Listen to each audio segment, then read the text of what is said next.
first. And then once that's over, we'll get some thoughts from you. Thanks. The senators seemed unimpressed. Perhaps it was because they already knew too much. Each senator arriving with a fat, orange-colored notebook crammed with classified material about the CIA, all marked top secret. After 5 months of closed-door investigation, of talking in private with intelligence agents and officials, most of the senators now agree with Chairman Frank Church that the CIA has indeed been a rogue elephant out of control. So the testimony of Colby didn't allay the suspicions. The hearings took place in the historic Senate caucus room, scene of the dramatic Watergate investigation just 2 years ago. The press was back in great numbers today, but not the public. There were, in fact, no long lines, and the seats reserved for the audience were at times only 2/3 filled. As someone said, after what has happened in this country during the past 2 years, there are no more future shocks. But whether there are shocks or not, today's open hearing did focus major attention on the way the CIA has gone about its business in the United States. The subject today concerns CIA's involvement in the development of bacteriological warfare materials with the Army's biological laboratory at Fort Detrick, CIA's retention of an amount of shellfish toxin, and CIA's use and investigation of various chemicals and drugs. The relationship between the CIA and the Army Biological Laboratory at Fort Detrick as an activity requiring further investigation surfaced in late April of this year. It resulted from information provided by a CIA officer not directly associated with the project in response to my repeated directives that all past activities which might now be considered questionable be brought to the attention of agency management. Information provided by him and by 2 other officers aware of the project indicated that the project at Fort Detrick involved the development of bacteriological warfare agents, some lethal, and associated delivery systems suitable for clandestine use. A search was made for any records or other information available on the project.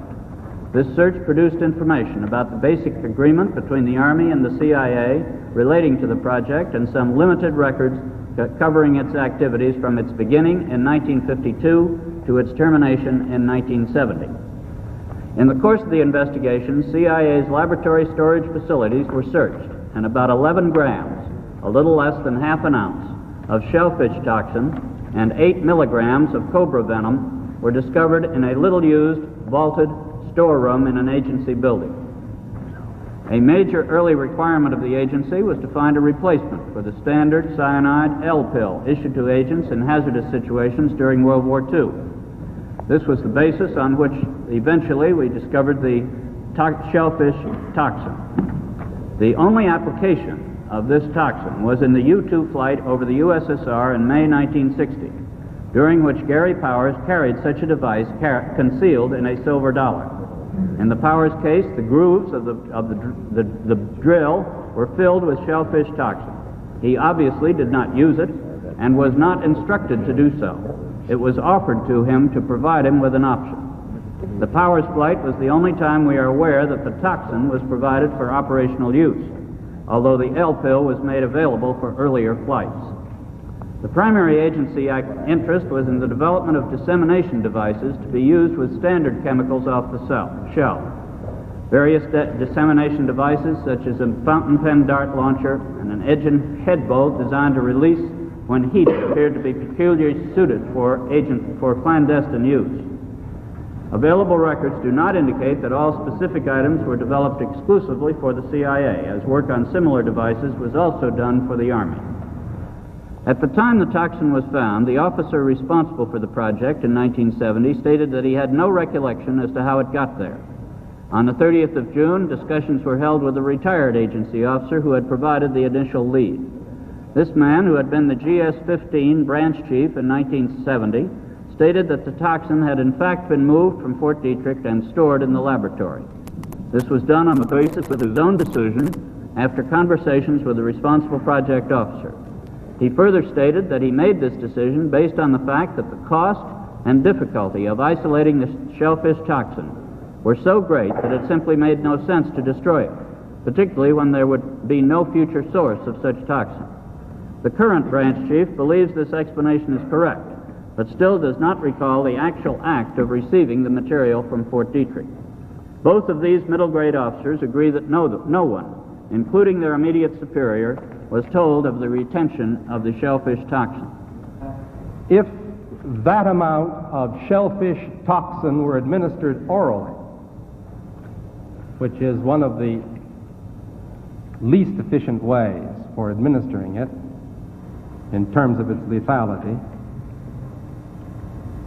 that quantity was sufficient to kill at least 14,000 people. If it were administered with the sophisticated equipment that was found in the laboratory, that quantity would be sufficient to kill a great many more. Estimates vary upwards into the hundreds of thousands. Now, my first question is, why did the agency prepare a shellfish toxin for which there is no practical antidote, which attacks the nervous system and brings on death very quickly? Why did the agency prepare toxins of this character in quantities sufficient to kill many thousands of people? What was the need for that in the first place, long before the presidential order came down to destroy this material? I think the first part of the answer to that question, Mr. Chairman, is the fact that the L pill, which was developed during World War II, does take some time to work and is particularly agonizing to the subject who uses it. Some of the people who would be natural requesters of such a capability for their own protection and the protection of their fellow agents really would not want to face that kind of a fate. But if they could be given an instantaneous one, they would accept that. And that was the thought process behind developing the capability.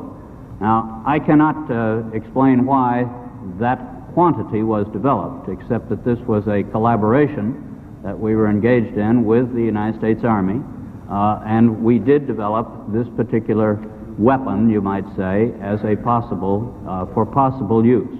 When CIA retained the amount that it did, it obviously did it improperly. This quantity and the various devices for administering the toxin that were found in the laboratory certainly make it clear that purely defensive uses were not what the agency was limited to in any way. There were definite offensive uses. In fact, there were dart guns. You mentioned suicides. Well, I don't think the suicide is usually accomplished with a dart, particularly a gun that can place the dart in a human target in such a way that he doesn't even know that he's been hit. There's no question about it. It was also for offensive reasons. No question. Have you brought with you some of those devices which would have enabled the CIA to use this poison for? We have indeed. For killing people?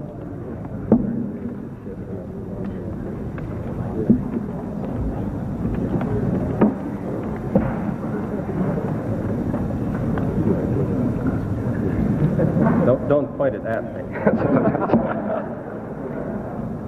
I wonder if Can you roll that over? Roll it over.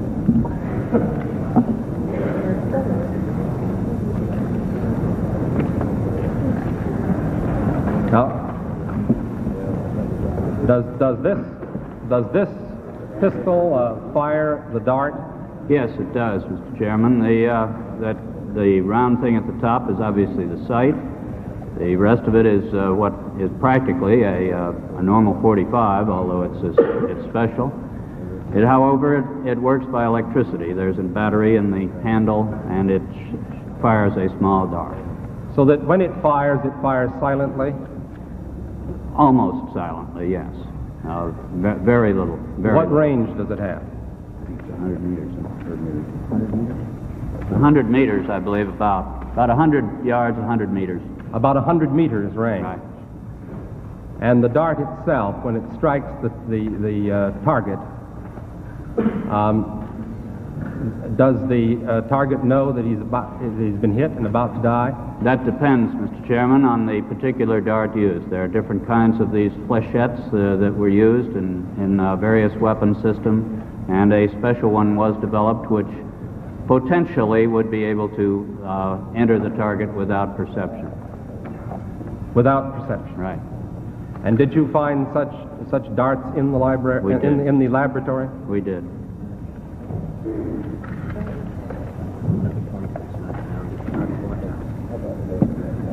Yes. Isn't it true, too, that the effort not only involved designing a gun that could strike a human target without knowledge of the person who'd been struck, but also the toxin itself would not appear in the autopsy? Well, there was an attempt. Or the dart? Yes, so that there was no way of perceiving that the target was hit. As a murder instrument, that's about as efficient as you can get, isn't it? It is a weapon, a very serious weapon. This record seems to disclose an additional concession, namely the lack of accountability, so that we not only have a secret agency, but we have an agency about which there's some question as to its accountability to the authority of the President or to the authority of the National Security Council.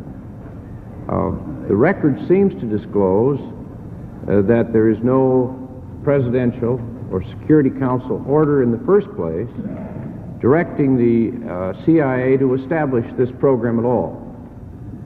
Secondly, there appears to be no report by the CIA to higher authority of the existence of these toxins or biological weapons. Thirdly, there seems to be no evidence that those in charge of the CIA inquired of subordinates as to the existence of toxins or biological weapons, or that following the presidential order decreeing the destruction of such toxins, that any formal order went forth within the CIA to require their destruction. Moreover, the record seems to support the notion that it was only by chance that the leadership of the CIA became aware some years later of even the existence of these lethal toxins, which were in violation of a direct presidential order. In short, the record's a mess, and we may never know just exactly what happened. No one has interviewed Gottlieb as to why he destroyed the material or what they contain, the records. No, we have not interviewed him as to the reason. Do you know what documents he destroyed? We're very unsure as to the total. We do not have an inventory of them. Do you think they might have said who it was authorized the formulation or the retention of this stuff? Do you have any reason to think it might or might not contain that information? In this case, I doubt that it would have very much, because this case indicates, from the evidence we have at hand. Does it say anything, have any reason to think that it might say how, if at all, this material was used in an aggressive way against someone to kill someone? Well, there may well be some of that. When was the documentation destroyed? In 1973. It didn't happen to be destroyed at the same time those tapes. 1972. 1972. 1972. When in 1972? In November, I believe it was. In November of 72. Do you have any idea what volume of records were destroyed? I do not know. Do you know who authorized the destruction, if anyone? As I said, there was a memorandum of agreement between the director and Mr. Gottlieb at that time. And the director at that time was? Mr. Helms. Mr. Helms is here in this room, I believe, Mr. Chairman, and I take it we'll have an opportunity to hear from him today. Mr. Helms will be our witness tomorrow morning's hearings. I believe he's the lead-off witness. I won't prolong my opportunity to examine the witness much longer, Mr. Chairman. I understand we're going to try to operate under the 10-minute rule. May I ask you only this further question then in general, Mr. Colby? You've heard of the doctrine of plausible deniability. Yes, and I've rejected it now, Senator. I say that we cannot depend upon that anymore. The question I was going to put to you, is that a phrase of art in the intelligence community? Does it have a separate significance that you understand? It was a rationale used in earlier years. What does it mean? If the United States could deny something and not be clearly demonstrated as having said something falsely, then the United States could do so. In the case of assassinations, in the case of any other domestic surveillance, in the case of the formulation of poisons, under that previous rationale, would the doctrine of plausible deniability have led the agency to destroy records, to conceal evidence, or to compartmentalize to the point where it would be a committee such as this later would have been unable to establish what really happened? I think the plausible denial concept was used in the sense of international diplomatic relationships. Are you saying by that it would not have applied to the formulation of toxic materials? I would not say that it didn't have anything to do with it at all, but I think that the basic rationale for the doctrine of plausible denial was so that our nation could deny something and not be tagged with it. Colby, can you be absolutely sure that there aren't other vaults containing poison somewhere in this town or in this country or in our possession in some part of the world? I can't be absolutely sure, no, Senator. We obviously are conducting such investigations and have issued such orders as are possible, but I cannot be absolutely sure that some officer somewhere has not sequestered something. Could you, as concisely as possible, state for the committee your understanding of the practice of compartmentalization? Well, the compartmentation practice is merely the strict application of the need-to-know principle. If an employee in the intelligence business needs to know something in order to do his job, then he has a right to the information. But if he does not need to know that particular information, he does not have a right to the information. And if the information is one which is required for large numbers of employees, well, then large numbers of employees will be allowed to know it. If the particular activity is a very sensitive matter and only a very few employees need to know it, then it will be known to only a very few employees. We make a particular effort to keep the identities of our sources and some of our more complicated technical systems restricted very sharply to the people who actually need to work on them, and many of the rest of the people in the agency know nothing about them. Does that need-to-know principle apply in cases of sensitivity to the Director of Central Intelligence? Certainly not. It does not, with one exception. I do not believe I need to know the name of an agent in some foreign country who's serving us at the risk of his life. I know he's there. I know what kind of a person he is, but I do not need to know his actual name, and I have kept that out of my knowledge because I travel and I don't want to know that kind of a thing. But that's the only area that I would apply it to. I am responsible for everything that happens in the agency. I need to know everything that happens in the agency. We've spoken rather extensively here about apparent lack of clear lines of control and authority running downward and commensurate clear lines of responsibility and accountability running upward. To the best of your knowledge, has there been any pervasive non-compliance in the matter of orders from directives from the President or orders from the DCI on the part of subordinates? In other words, has this reached a greater proportion than might even have been revealed here as a result of our discovery of a very, I think, significant instance of insubordination? If indeed it has been pervasive, isn't there a need for much tighter controls at the top? Senator Tower, I believe that we have in CIA a very tight discipline. I'm not saying it's total, obviously. It did not work in this case. But I think with the people scattered around the world doing very sensitive work, doing highly compartmented work, there has been indeed a very high sense of discipline in the organization and a high sense of compliance to the regulations and the rules and the directives of the organization. And I think that the leadership of the organization has always felt very much subject to direct presidential control and responsive to it.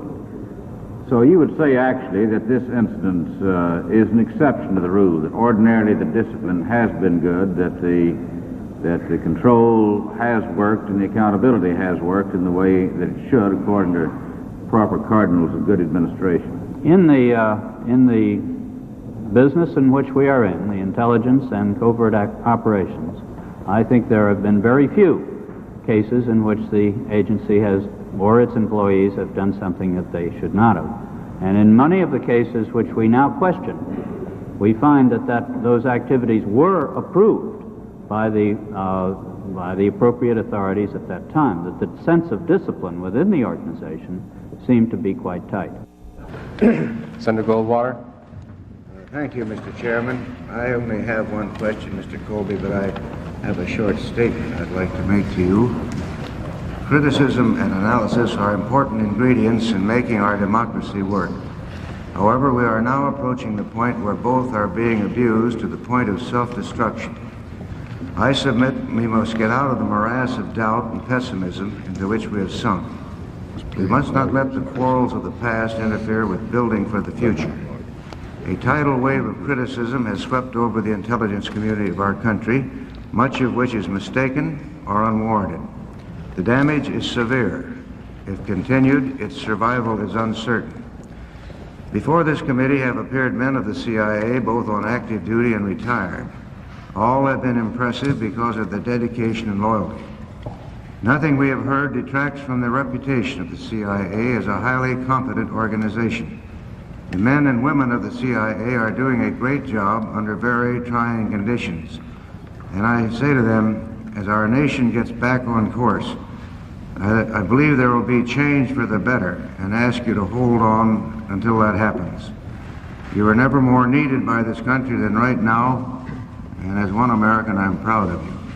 To those young people who may be looking for careers and who have a desire for public service, I can think of no better way to serve your nation than as an intelligence officer. Many skills are required to keep the CIA a useful and productive organization. Continuity is vital to America. Now, Mr. Colby.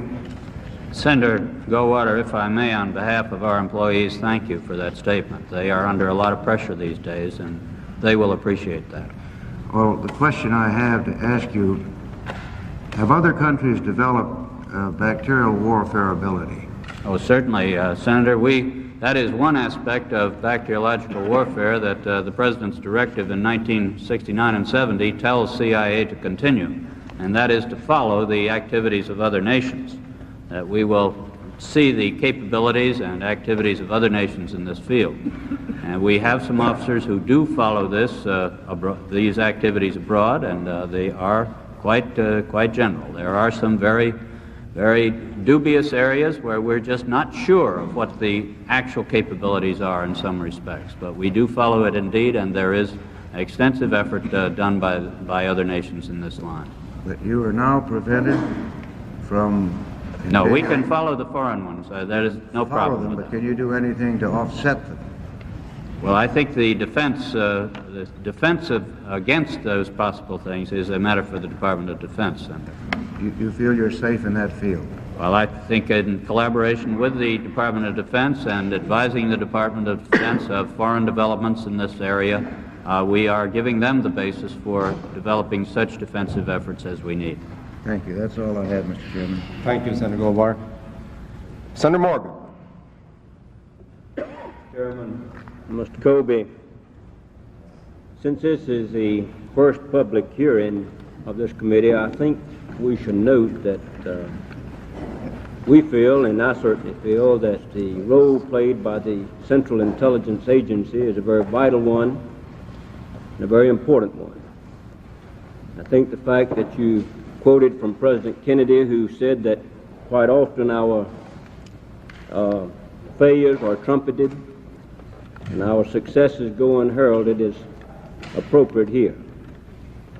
This committee has been told by witnesses that had the Central Intelligence Agency existed prior to World War II, Pearl Harbor might never have happened, or if it had happened, the loss of and deaths and property might have been much less. So I want you to know that we do recognize the role of the Central Intelligence Agency. We recognize the fact that we in this country must be able to know in advance what our potential adversaries and potential enemies may be planning so that we can cope with them. So I do think that it is important. I believe, Mr. Colby, most of the questions have been asked, except that earlier the reference was made to the presidential order, and we alluded to what was, in fact, I think, the press release concerning the presidential order. But as I read the presidential order, I find that this statement, the United States bacteriological and biological programs will be confined to research and development for defensive purposes, immunization, safety measures, etc. This does not preclude research into those offensive aspects of bacteriological, biological agents necessary to determine what defensive measures are required. Now, earlier you stated you thought it might have been the mentality of those who made the decision to keep these toxins, that they might be needed in order to develop defensive weapons.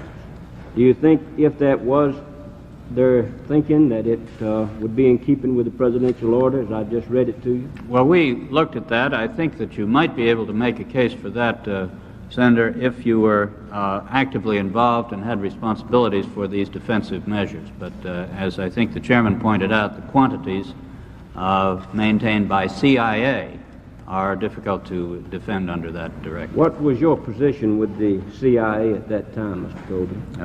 In 1970, I was on detached service. I was assigned to the Department of State in Vietnam. Then you had nothing to do with retaining these toxins? No, I had nothing. And you knew nothing about them until you made the Until we discovered it this in May. I would commend you, Mr. Colby, again for taking these steps to determine what has happened. I think most men in the CIA, as well as those in the Internal Revenue Service and the Federal Bureau of Investigation, are dedicated public officials and want to do what is right. And I think your method of asking for any known violations has been helpful to this committee, and I would commend it, Mr. Chairman, to the Internal Revenue Service, to the end that they might ask their field agents if they know of known violations in this area, and I would commend it also to the Director of the Federal Bureau of Investigation. Senator Goldwater mentioned, and I believe the presidential order directed the CIA to continue to maintain surveillance of the bacteriological and biological warfare capabilities of other states. You say you have done that? We do so, yes, Senator. Are you in a position to tell this committee whether or not other states, and especially potential adversaries or enemies, now have stockpiles of such toxins? I don't think I can say much about stockpiles, but I do know that there are installations which appear to us to be experimental stations of some sort. Thank you, Mr. Colby. In the chemical field, certainly there are stockpiles. We are aware of that also. Thank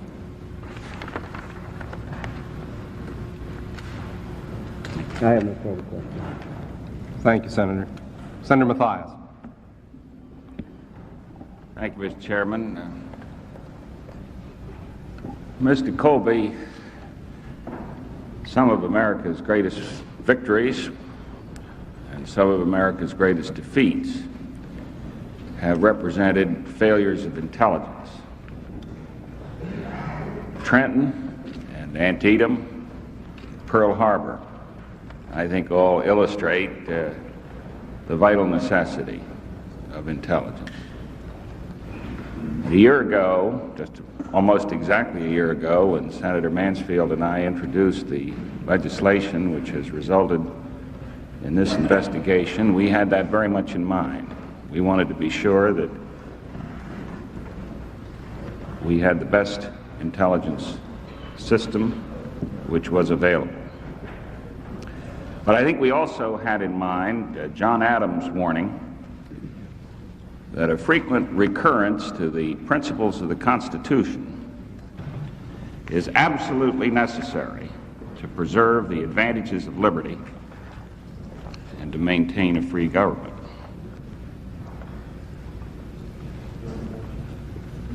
I think the discovery of this toxin raises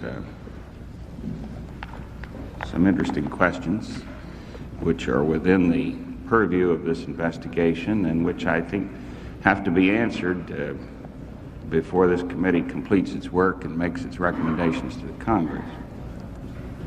For example, I accept your statement that this toxin was never used, except in the one instance that you've described. But I then have to ask you this. If you had used the toxin, what provision of the Constitution would have afforded authority to do so? Well, I think CIA's operations are certainly overseas operations. They fall under the National Security Act of 1947, and they fall consequently under the provisions of the Constitution that call for the national defense and the foreign relations of the United States. But the use of a toxin of this sort is, of course, a use of force, wouldn't you agree? It's a weapon. It's a weapon. Yes. It's a use of force. And normally, if force is to be employed against another nation, congressional approval is required, isn't that true? Well, I think we're now in the midst of the War Powers Act, Senator, and this activity, of course, preceded that. Yes, it did precede it. But what occurs to me here is that we have an illustration of the use of force in the relations of the United States with other powers in the world, or at least the potential use of force. It's, as you say, it's never been used in this instance.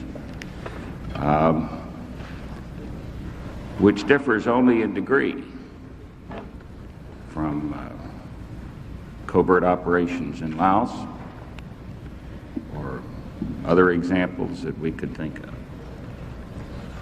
And so it seems to me that the discovery of this toxin raises very fundamental questions about the relationship to the covert activities of any intelligence agency, be it the CIA or the FBI or others, with the constitutional process by which this government is conducted. And I would think, Mr. Chairman, that there is no responsibility greater upon us than to define that relationship as accurately as possible before the close of these hearings.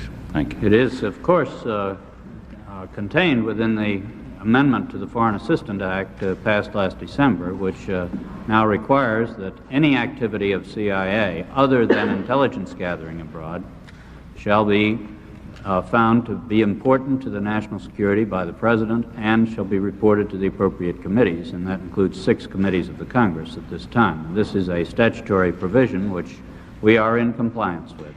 And let me say, Mr. Colby, I agree with you. Let me say that this imposes responsibilities on the Congress that I don't think we've always discharged very well. I can recall members of Congress who recoiled from responsibility of knowing what was happening. Members of Congress who said, "Don't tell me, I don't want to know."